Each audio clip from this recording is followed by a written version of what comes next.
Hello बच्चों, let's read this question. A sphere of mass m moving with a constant velocity u, it's another stationary sphere of the same mass. If e is the coefficient of restitution, then the ratio of velocities of two spheres after collision. तो question में क्या बोल रहा है? तो question में ये बोल रहा है कि एक स्फीयर है, वो ऐसे u वेलोसिटी से मूव करे और उसका मास m है. दूसरे एक स्फीयर सेम मास का m है, लेकिन वो स्टेशनरी है, मतलब उसका u जीरो है, वेलोसिटी जीरो है, तो इसे स्टेशनरी है. तो जब कॉलिजन हो जाएगा तो उन दोनों का अलग अलग वेलोसिटी होगा. तो उन दोनों वेलोसिटी का हमको रेशियो निकालना है, velocity of two sphere after collision. Collision के बाद हम उन दोनों का रेशियो निकालना है. और क्वेश्चन में गिवन है ई, कोएफिशिएंट ऑफ रेस्टिट्यूशन ई है उनका, ये गिवन है. तो उसके लिए जो की कंसेप्ट है,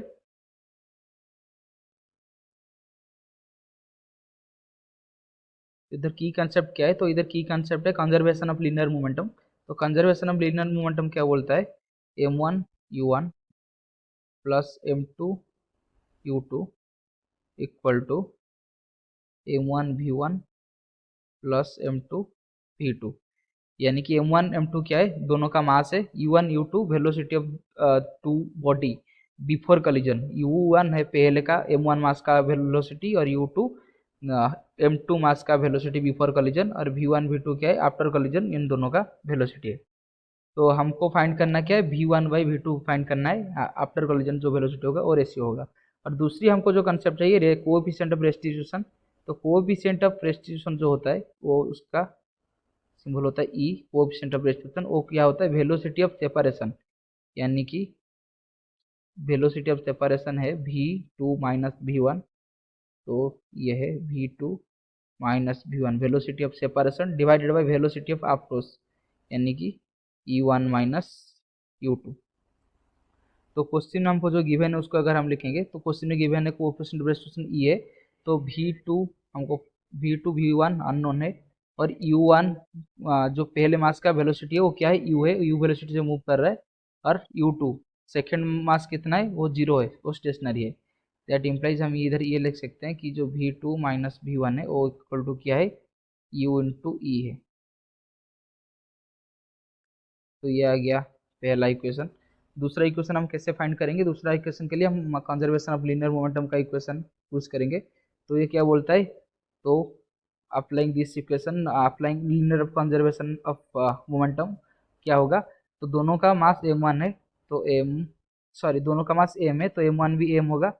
तो m इंटू u1 है u, प्लस m इंटू इसका u कितना है? जीरो, इक्वल टू कितना होगा?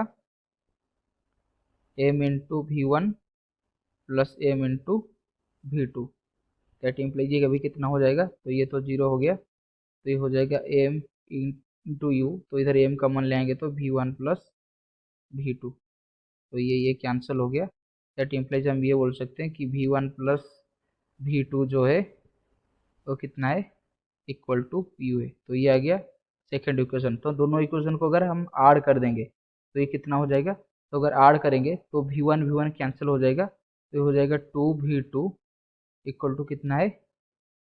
You E plus you. यानी कि यू अगर कॉमन लेने जाएंगे तो ई प्लस वन. तो वी टू कितना हो जाएगा? तो वी टू हो जाएगा, यू कॉमन लेने जाएंगे तो one plus E divided by two. तो ये आ गया वी टू. तो वी वन कितना होगा? तो वी वन हो जाएगा. तो वी वन हम किससे फाइंड करेंगे? तो वी वन हमारा plus V two equal to U है. तो वी वन हो जाएगा यू माइनस वी टू. तो इसको हम लिख देंगे यू माइनस वी टू कितना है? U into one plus e by two. तो अगर u कॉमन ले आएंगे तो हो जाएगा one minus one plus e by two. तो हो जाएगा u into two minus one minus e by two equal to u by two into one minus e. तो अगर v1 बाई v2 निकले तो हमको क्वेश्चन में क्या पूछा है?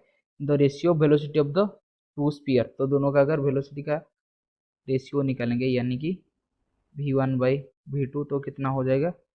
v1 है u by two into one minus e divided by u by two into one plus e, तो यू बाई टू यू वो टू कैंसिल, तो ये हो जाएगा 1 minus e by 1 plus e. तो ये आ गया दोनों का वेलोसिटी का रेशियो। तो इसको अगर क्वेश्चन में उसको देखेंगे तो ये कितना होगा, तो ऑप्शन में option 1 minus e by 1 plus E is the right answer. I hope you have understood this question. Best of luck.